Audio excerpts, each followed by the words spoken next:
అక్కడ ఎవరైతే ఉన్నారో అక్కడ అమ్మకుండా వాళ్ళు అక్కడే ఉన్నారు అనేటటువంటి విషయాన్ని ఇంకొక మనం కొన్ని అంశాలు చూసాం. ఏంటంటే ఇదే పహల్గామ్లో కనుక ముందరే ఆయుధాలు పట్టుకున్నటువంటి వాళ్ళని గమనించి ఏ ఒక్కరైనా సిస్టమ్కి కంప్లైంట్ చేసి ఉంటున్నట్టయితే వాళ్ళని మనం కాపాడుకునేవాళ్ళం. అక్కడ అందరము కూడా అజాగ్రత్తగా ఉన్నాం, ఎవరు పట్టించుకోలేదు.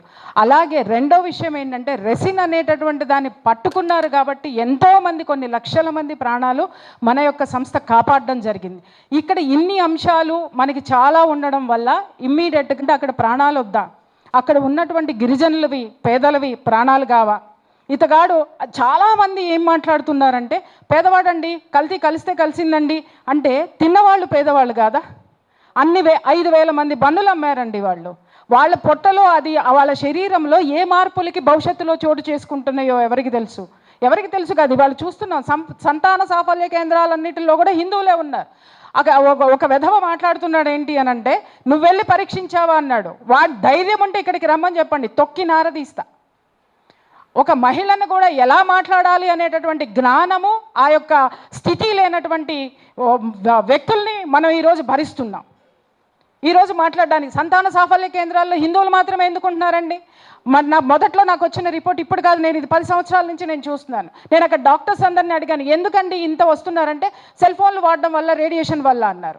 రైట్, బాగానే ఉంది. మరి అవే సెల్ ఫోన్లు వాళ్ళు వాడుతున్నారు కదా, మరి ఎందుకు వాళ్ళ ఒక్కళ్ళు కూడా ఎందుకు ఇక్కడ లేరు? అలాగే సంతాన సాఫల్య కేంద్రాల్లో ఎగ్ డోనర్స్ కూడా అధిక శాతం వాళ్ళే ఉన్నారనేటటువంటి వాస్తవం ఈ ప్రపంచం మొత్తానికి తెలుసు. కానీ అది బయట పెట్టడానికి ఎవరు ముందుకు రారు. ఎవరో ఒకళ్ళు ఒక అడుగు వేయాలి. ఉంటే ఉన్నాను, తలకై తెగితే తెగిందని యాక్చువల్గా ఆ పిల్లవాడు చేసిన ఛానల్కి, ఆ పిల్లవాడు చేసిన న్యూస్ నిజంగా నాకు మొదట్లో నా దృష్టిలో లేదు. కానీ వాడి ప్రాణాల మీదకి ప్రమాదం వస్తుంది. అతగాడు నిలబడింది హిందువుల కోసం నిలబడ్డాడు, జనం కోసం నిలబడ్డాడు. ఇలాంటిది ఏదైనా జరిగి రెసిన్ లాంటిది ఏదైనా జరిగి ఉన్నట్టయితే ఇదే మనుషులు మనల్ని ప్రశ్నించేవాళ్ళు. మీరేం చేస్తున్నారు, మీ హిందూ సంఘాలు ఏం చేస్తున్నాయి, అలాగే జనం ఏం చేస్తున్నారు, సిస్టమ్ ఏం చేస్తుంది, అక్కడికి వెళ్ళిపోతారు. మోడీ ఏం చేస్తున్నాడు అని ఢిల్లీలో కూర్చున్న మోడీ ఇక్కడ పరిగెత్తుకుని రావాలి సమ్మక్క సారలమ్మ జాతరలోకి. కానీ ఇక్కడికి వచ్చి దాష్టికం చేస్తున్న వాళ్ళని ఇక్కడ ప్రశ్నించడానికి మనకి హక్కులే. ఇలాంటి దౌర్భాగ్యమైనటువంటి స్థితిలో మనం ఉన్నటువంటి అంశాన్ని జనం గుర్తించాలనేటటువంటి దాని మీద ఎంతమంది కదిలి వచ్చారండి. నిజంగా హ్యాట్స్ ఆఫ్ అండి, నిజంగా హ్యాట్స్ ఆఫ్. ఈ పోరాటం అనేటటువంటిది ఎంతమందిలో ఉందంటే ప్రతి ఒక్కళ్ళు మాటలు కాదండి, తూటాలు. నిజం చెప్తున్నా, ఫస్ట్ టైము మనము ఆ లెఫ్టిస్టుల నోళ్ళు మూయించి పడేసినాం, వణికిచ్చినాం. నిజం చెప్పాలంటే వణికినారు వాళ్ళు, బ్యాక్ స్టెప్ వేసినారు. నిజంగా జిహాద్ అదేంటి హలాల్ విషయంలో అయితే మన కళ్యాణ్ చెప్పినటువంటి అంశాలకి వాళ్ళకి వాయిస్ లేదు. ఇలా కౌంటర్ వేసుకుంటూ అలాగే లలిత్ కూడా కరెక్ట్గా ఆ జర్నలిస్ట్ ఏం మాట్లాడారు అనేటటువంటి కరెక్ట్గా పాయింట్ చేస్తూ ఎపిసోడ్ చేసుకొచ్చారు. ఇక్కడ ఉన్నటువంటి ప్రతి ఒక్కరు, నవత అయితే ఇంకా అసలు చెప్పనే వద్దు, వరుసనే సిరీస్ ప్రకారం చేసుకుంటూ వచ్చారు. ఇక్కడ ఉన్న అందరూ ప్రతి ఒక్కళ్ళు కూడా.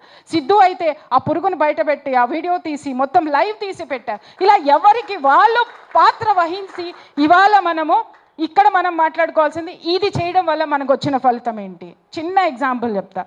ఇవాళ బన్ను కొనడానికి ఎవరు ముందుకు రావట్లేదు.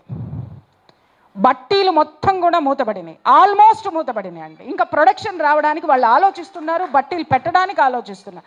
ఇక్కడ బన్నుని క్లోజ్ చేయడం కాదు, మనం కల్తీ ఆహారం మీద ఒక ఆలోచన అనేటటువంటిది మన అందరము కూడా అందరిలో మనము ఆ ఆలోచనని రేకెత్తించాము. అది ఒకటి సక్సెస్.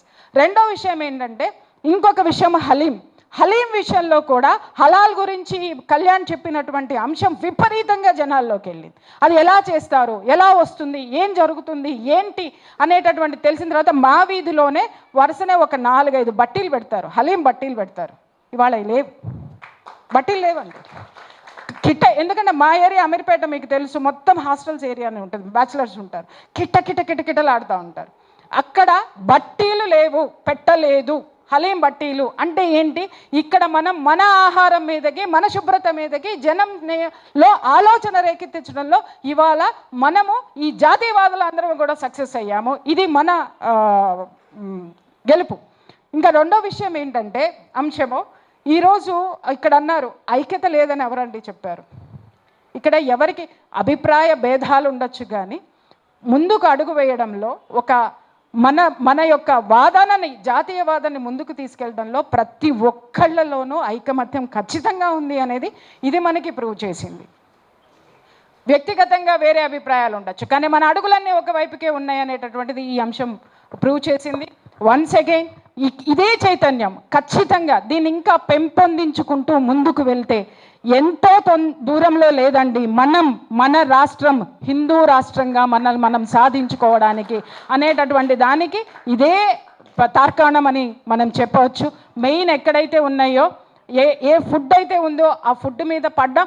ఇంతటితో మనం ఇది ఆపద్దు, దయచేసి ఇంకా చైతన్యం తీసుకొని వచ్చి ఎవరైనా సరే ఈ ఫుడ్కి సంబంధించిన ఫుడ్ అడల్టరేషన్ ఏంటి, దానికి ఉండవలసిన లైసెన్స్లు ఏంటి, వీటిలన్నిటి మీద మనం ఇంకా కొంచెం ముందుకెళ్తే బాగుంటుంది అనేటటువంటిది నా అభిప్రాయం.